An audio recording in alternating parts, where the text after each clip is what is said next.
Can anybody become a composer? Oh yeah, anybody can. I mean, I've actually taught workshops where I've had like 5-year-olds composing. There's all sorts of things you can do too to start composing, and um, I mean, I think, I don't know, you can say if you think this but, or not, but I think most generally people get kind of scared when they think about composing because they don't know, they don't know what it is. Like, my philosophy is to try and write music so that people sound good and they enjoy playing it. So if what I've spent a lot of time doing is if I didn't know how to play an instrument, like I don't know how to play, I don't physically play all the instruments, but I know how to compose for them. And the reason is because I spend a lot of time working with the instrumentalist. So if I don't know how to play oboe, I'll sit down with an oboe player and I'll say, what do you like to play? And they'll play what they really like, you know, and then I'll say, well, what are the things that an oboe player would not normally play in a piece of music? Because normally, I mean, we all know this as instrumentalists, there are things that we know how to do on the instruments that never show up in a composition. You'd never hear them. And those are the things I want to hear, so I have them try those things and get some ideas from that, and then I end up incorporating those into the music. But the point is to try and make the music fun for the performers, and then it'll be fun as a piece of music. It'll have interesting things in it, and then hopefully the audiences will also like it that way. Well, how do you go about writing the music or coming up with the melodies? Well, actually, there's different ways to get started composing. Now, for me, the most important thing for me is to have the idea.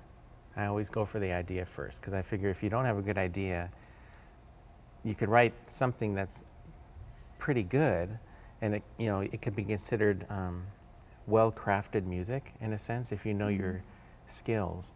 But if you don't have a good idea, it won't be really good. You know, it's like you could have a well-crafted piece of music, but it won't have it won't have a good meaning behind it. So that I always go for the meaning, the idea first. And then you can either like find melodies, you can find harmonies, you can choose instruments.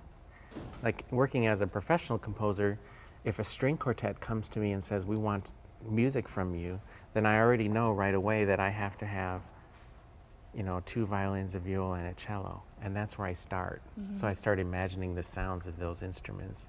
But if someone else comes to me and they don't play an instrument, they're just like paying for the piece, and they just say, do what you want to do, then I'll take the idea and I'll figure out what instruments go with the idea.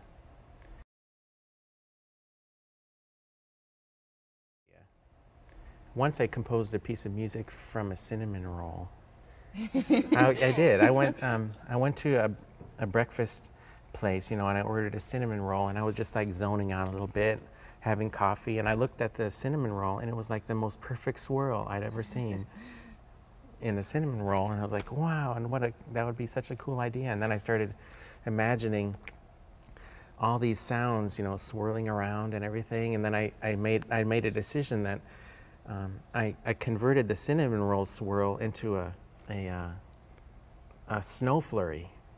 So it was like snow flurrying, swirling around, and I decided that I needed flutes and piccolos and those instruments. So I wrote a piece for 8 flutes and piccolos where they move around, and the audience is in the middle, and they're swirling around the outside of the audience when they play. And then I had to solve another problem, because if they're moving, how are they going to read the music? It's too much to memorize. So I decided that I would put the music on slides and project it on the wall. So now they're swirling around in the dark with colored lights, and they're reading the music off slides on the wall. And I called the whole piece Swirl. But it came from a cinnamon roll originally, where the idea came from.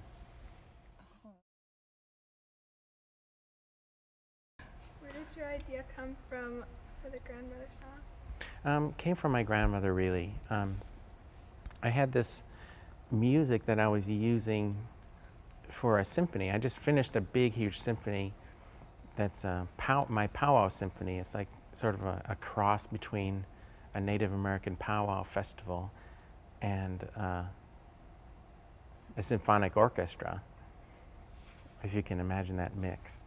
And there's a part in there it's really called like the prayer song or whatever at the end. But what I was really thinking of was my relatives, and specifically my grandmother.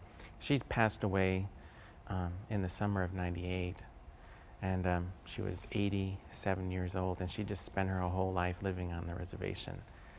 And I was pretty close to her, so that's pretty much what I was thinking about. So when I did the grandmother's song, I thought it would sound really good for this band.